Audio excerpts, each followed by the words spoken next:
사람마다 차이는 조금씩 있지만 일반적으로 인체의 70%가량은 물로 이루어져 있습니다.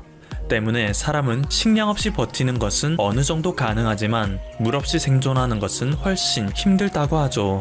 그만큼 우리가 살아가는 데 있어 식수의 존재는 매우 중요한데요. 다행히도 21세기 대한민국에서 살아가는 우리들은 평소에 식수 공급에 대한 위협을 전혀 느끼지 않습니다. 편의점이나 마트 등 어디서든 식수를 쉽게 구할 수 있을 뿐더러 그것이 여의치 않을 때에는 수돗물을 마셔도 되기 때문이죠.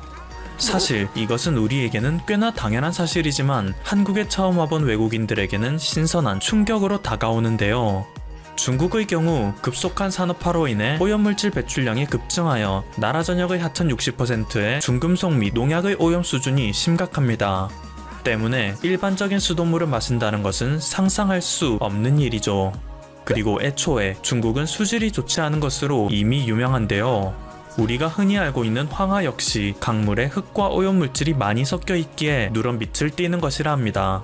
이러한 이유로 오래전부터 중국에서는 물을 그대로 마신다는 일은 금기시되는 행위였고 그들의 문화에서는 물을 끓여 마시는 것이 보통이죠. 차를 마시는 문화가 발달한 것 역시 이것의 영향입니다. 이러한 상황은 유럽도 크게 다르지 않은데요. 한국인들이 유럽의 자연을 볼 때 아름답다고 느끼는 요소 중 하나는 에메랄드 빛을 그대로 담은 듯한 강과 호수입니다. 한국에서는 쉽게 볼 수 없는 광경이기 때문에 한국인들은 이를 보며 그 아름다움에 압도당하기 십상인데요. 사실 유럽의 강과 호수가 에메랄드 빛을 띠는 것은 그것에 지나치게 함유된 미네랄 때문이라고 합니다. 그리고 이것은 위생상 큰 문제를 지녀 사람이 이를 마신다면 높은 확률로 복통을 일으킨다고 하죠. 겉으로 보기에는 아름답지만 결코 인간에게 유익한 것은 아니란 뜻입니다. 게다가 유럽에 설치된 수도관은 워낙 노후화된 것이 많아 유럽의 수돗물에는 석회질이 다량 함유되어 있습니다. 이 역시 인간이 마시기에는 부적합한 수질인데요. 이로 인해 유럽에서는 맥주 문화가 크게 발달하기도 했습니다. 맥주에 함유된 탄산이 석회질을 걸러주는 역할을 하기 때문이죠.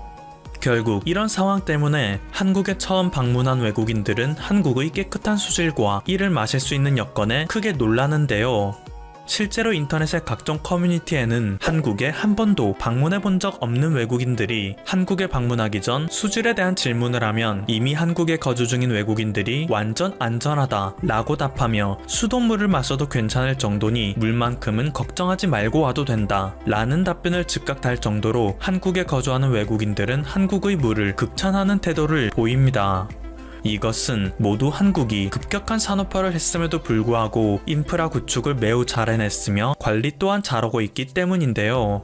심지어 상수도 보급률 또한 99.1%로 세계 최고 수준이고 가격마저 저렴하기 때문에 모든 이들에게 공평한 물복지 국가의 면모를 자랑하고 있죠.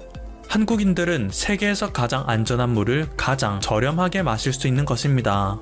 그런데 최근 프랑스에서는 사람의 생존에 필수인 물 때문에 온 나라가 뒤집어지는 사건이 발생했습니다. 파리 시내 수돗물에서 C19 입자가 검출된 것인데요. 지난 20일 AFP 통신에 의해 보도된 바에 따르면 파리 수도관리국 산하연구소에서는 파리 시내 수돗물 27종 중 4종에서 C19 입자를 검출했다 라고 발표했습니다. 이에 대해 환경정책 최고 책임자인 셀리아 블루엘 부사장은 현재 C19 입자가 검출된 것은 주로 청소용으로 사용되는 비음용 수돗물이다. 음용 수돗물은 이와 완전히 독립적으로 관리되기 때문에 파리 시민들은 안심하고 물을 마셔도 된다 라며 즉시 시민들을 안심시키는 발언을 하였지만 이미 프랑스 내부에서는 더 이상 물도 믿을 수 없게 되었다며 시민들의 생명과 직결되는 물 하나조차 관리 못하는 프랑스 정부에 대해 맹비난을 퍼붓고 있는 상황입니다. 세계 최고 수준의 수질 관리 능력을 가진 한국에 사는 우리로서는 상상할 수조차 없는 일이라 다소 거리감이 느껴지는 소식인데요. 이와 반대로 프랑스의 소식을 들은 후 극도의 두려움에 떨게 된 뜻밖의 국가가 있습니다. 바로 일본이죠. 다음 사진을 보면 알 수 있듯이 일본은 열도 전역의 지하수가 거미줄처럼 모두 연결되어 있기 때문에 프랑스와 같은 사태가 발생한다면 돌이킬 수 없는 악몽이 시작될 거라는 것입니다. 안 그래도 현재 일본은 경로를 알 수 없는 판정자가 속출하고 있는데 지하수에 C19 입자가 유입된다면 그것의 확산은 절대로 막을 수 없을 것이라는 여론이 형성되고 있는 거죠. 당장 도쿄의 수돗물에서 세슘이 검출되는 일이 발생하기도 했으니 이러한 일본 국민들의 불안감은 충분히 이해할 수 있는데요. 일본은 수질을 깨끗하게 유지하기 위해 세계 1위 수준의 염소량을 투입하고 있으며 이에 따라 발생하는 유지비는 모두 국민에게 전가하여 수도요금은 한국보다 2배 수준에 달합니다. 게다가 그것으로도 모자라 2018년에는 수도를 민영화하는 법안이 통과되어 앞으로 일본의 수도 관리는 더욱 허술해질 전망이죠. 그럼에도 일본 국민의 63.1%는 수도 민영화에 대해 아무것도 모를 정도로 일본 국민들은 자신들이 사용하는 물에 관심이 없는 것이 현실인데요. 이러한 상황 때문에 일본에서는 앞으로 수도 민영화가 이루어진 후 이를 관리하는 업체가 시설과 수질을 아무리 허술하게 관리한다고 하더라도 이것을 견제하고 감시할 세력이 전무하다고 합니다. 때문에 전문가들은 만약 세계에서 제2의 프랑스 수도 사태가 발생한다면 그것은 반드시 일본이 될 것이라며 경고하고 있는 상황이죠. 하지만 그럼에도 일본의 일부 우익 네티즌들은 일본의 관리 능력은 세계 최고 수준이기 때문에 전문가들의 첨언은 단지 일본을 질투하는 발언일 뿐이며 반일 세력이라고 일축하는 모습을 보이고 있는데요. 이러한 우익 네티즌들의 발언은 최근 일본에서 벌어지고 있는 일련의 사태로 인해 그 주장의 신빙성이 크게 떨어지고 있는 상황입니다. 얼마 전 일본에서는 일본의 가전기업 중 하나인 샤프가 전격적으로 마스크 생산에 나서겠다 발표했는데요. 극심한 마스크 공급난을 겪고 있는 일본에게 있어 이것은 엄청난 희소식이었기 때문에 일본의 네티즌들은 한순간에 샤프의 사이트로 몰려들었습니다. 하지만 한순간에 너무 많은 트래픽이 몰리자 샤프의 서버는 결국 다운되고 말았는데요. 이후 연달아 벌어진 황당한 사건은 샤프 제품을 사용하던 일본인들에게 충격을 안겨다 주고 있습니다. 일본의 모든 가정에서 사용되는 샤프 제품의 IoT 기능도 전부 먹통이 된 것인데요. 트위터의 한 유저는 샤프의 회원 사이트가 마비되자 자신의 집에 있는 샤프 에어컨이 작동되지 않는다는 트윗을 올렸습니다. 그리고 이것은 10만 개에 가까운 네티즌들의 호응을 받았고 수많은 네티즌들이 자신의 집에 있는 샤프 제품도 정상적으로 작동되지 않는다는 불만을 토로했는데요. 이를 통해 알 수 있는 사실은 샤프의 회원 사이트 그리고 가전제품 IoT를 통제하는 시스템이 모두 한 서버에서 운영되고 있었다는 것입니다. 때문에 회원 사이트가 마비된 것이 IoT 시스템에도 영향을 미치게 된 것이죠. 일본 최대 가전기업이라고는 상상할 수 없을 정도로 허술한 서버 관리 상황에 일본 네티즌들은 경악을 금치 못하고 있는데요.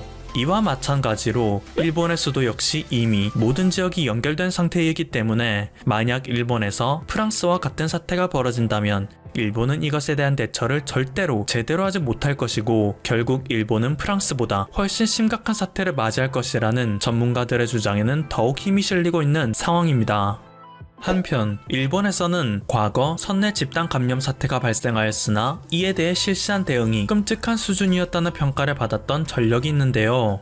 이러한 일본에게 두 번째 악몽이 시작되었습니다.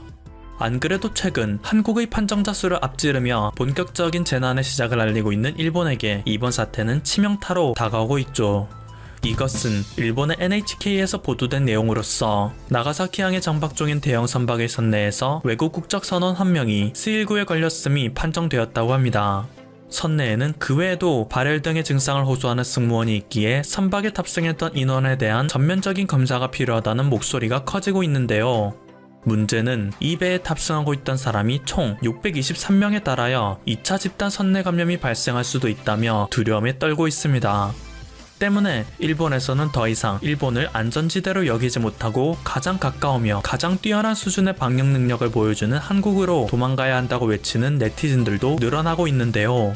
현재 트위터에서는 한국의 비자를 구할 수 있는 방법이 없냐며 한국의 대사관에 문의를 하는 일본인들의 행렬이 이어지고 있죠.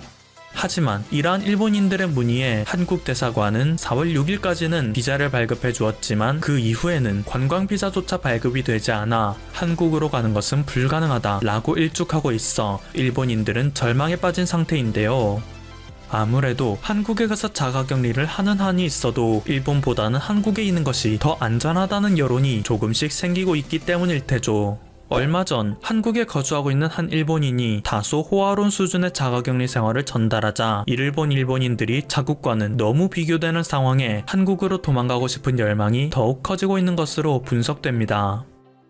과거 일본의 아소다로는 한반도 유사시 10만 명의 난민이 발생할 것으로 예상된다.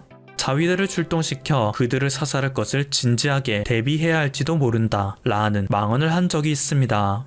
하지만 대략 2년 후 전 세계가 위기에 빠진 지금 한반도에서 난민이 생기기는커녕 일본인들이 한국으로 도망치길 바라는 것이 현실인데요. 과연 그는 지금의 상황을 보고 어떤 생각을 하고 있을지 궁금해집니다. 지금까지 퍼블튜브였습니다. 여러분의 구독과 좋아요 그리고 알림 설정은 콘텐츠 제작에 큰 힘이 됩니다. 감사합니다. 대한민국의 코로나19 진단 키트가 세계로 수출된 가운데 이번에는 방호복이 수출을 시작했다. 전 세계가 부직포 공급 부족으로 병원에서 사용할 마스크와 방호복 등을 구하지 못한 가운데 한국의 섬유기업과 연구기관 등이 손을 잡고 대체 소재를 개발한 것이다. 바이텍 연구원은 지난 18일 패브릭 타임과 함께 병원 방호복에 쓰이는 부직포를 대체하는 레벨 3 수준의 직물 원단 50만여들을 미국 뉴욕주에 있는 병원복 제작 기업에 수출 완료했다고 밝혔다. 바이텍 관계자는 미국 뉴욕주 병원복 제작 기업에서 패브릭 타임 측으로 급하게 원단 개발을 요청해왔다. 패브릭 타임이 이와 관련해 우리 연구원과 손잡고 대체 소재를 개발했고 계약에서부터 납품까지 일주일도 걸리지 않았다라고 설명했다. 이번 수출은 기존의 방식이었던 생산자와 바이어가 직접 만나 샘플을 확인하고 여러가지 테스트를 하는 등의 과정을 거치지 않은 비대면 수출 성공 사례로 꼽을 수 있다. 패브릭 타임은 온라인 플랫폼 스와치온을 통해 동대문의 원단을 해외 패션 디자이너에게 판매하는 스타트업 기업이다. 이번 미국 기업의 요청에 대해 대구에 있는 섬유 전문 연구기관인 바이텍의 연구원들과 협력을 진행했다. 바이텍은 국내는 물론 전 세계에서 생산되고 있는 각종 소재에 관한 정보를 모아 관리하는 소재정보은행을 통해 부직포 대체 원단을 찾아냈다. 지난 2013년 섬유소재종합솔루션센터에 설립한 소재정보은행은 이곳에서 찾아낸 정보들을 바탕으로 자체 시뮬레이션을 통한 대체 소재의 결과물의 성능 등을 확인할 수 있다. 여기에 각각의 국가의 섬유원단 관련 시험 규격에 대한 정보도 가지고 있어 대체 소재가 해당 수출국의 시험 규격을 통과할 수 있는지 등에 관해서까지 확인할 수 있다. 관계자는 이 과정이 결국 비대면 수출을 이뤄내는 데 결정적인 역할을 했다고 한다고 전했다. 미국 뉴욕주의 바이어가 부직포 대체 소재에 대해서 의뢰를 해왔고 이에 대해서 바이텍 측이 미국의 시험 기준을 미리 파악하고 있었던 덕분에 바이어를 만족할 소재를 손쉽게 발견할 수 있었다. 이는 불필요한 샘플 생산을 막고 시간을 단축했으며 바이텍은 자체적으로 가진 테스트베드를 통해 시제품을 바로 제작할 수 있었다. 바이텍은 이번 1차 납품을 시작으로 K-방호복 수출 확대에 기대를 걸고 있다. 이미 1차보다 물량이 10배 정도 늘어난 2차 계약을 진행 중이라고 밝혔다. 바이텍 연구원 이도현 기획본부장은 한 개의 기업에서 일주일에 생산할 수 있는 양이 15만 야드 정도이다라며 단기간에 500만 야드 이상을 납품하기 위해서는 공동 생산 방식의 수출 계약을 여러 기업에서 해야 한다고 설명했다. 생산한 제품을 바이텍에서 품질 검증한 후 판매하는 방식이다. 이어 코로나 사태로 국내 섬유기업들의 매출이 타격을 입은 가운데 이번 공동 생산은 국내 기업을 살리는 길이 될 것이다. 이를 해결하지 않으면 고생해서 찾아낸 대체 소재 생산을 중국에 뺏길 수가 있다고 우려했다. 여기에 더해 미국뿐 아니라 영국과 인도네시아 등 다른 나라에도 방호복 대체 소재를 찾아내 국내 기업들이 납품할 수 있도록 할 계획이다.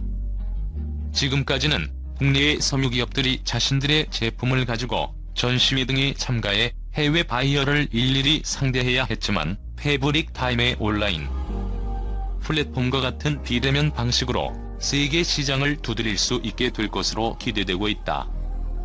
바이텍 이도현 본부장은 한국산 코로나 진단키트가 해외에서 필요하다고 요청이 들어와 납품된 것 외에 병원복 원단도 해외에서 먼저 한국에 요청해온 새로운 사례이다라며 소재 정보은행을 통해서 방호복뿐 아니라 병원 관련 소재에 대한 추가 개발도 기업과 진행 중이라고 밝혔다. 한국, 반도체, 화학원료 등 세계 수출 점유율 5년 연속 1위. 한국의 반도체, 정밀화학원료, 평판화변 제품 등이 세계 수출 시장에서 5년 연속 점유율 1위를 기록했다. 한국무역협회 국제무역통상연구원은 24일 내놓은 수출시장 1위 품목으로 본 한국 수출의 경쟁력 현황 보고서에서 반도체, 정밀화학원료, 평판화변 제품 등 주력 수출품을 포함해 32개 품목이 2014년부터 5년 연속 1위를 지켰다고 밝혔다.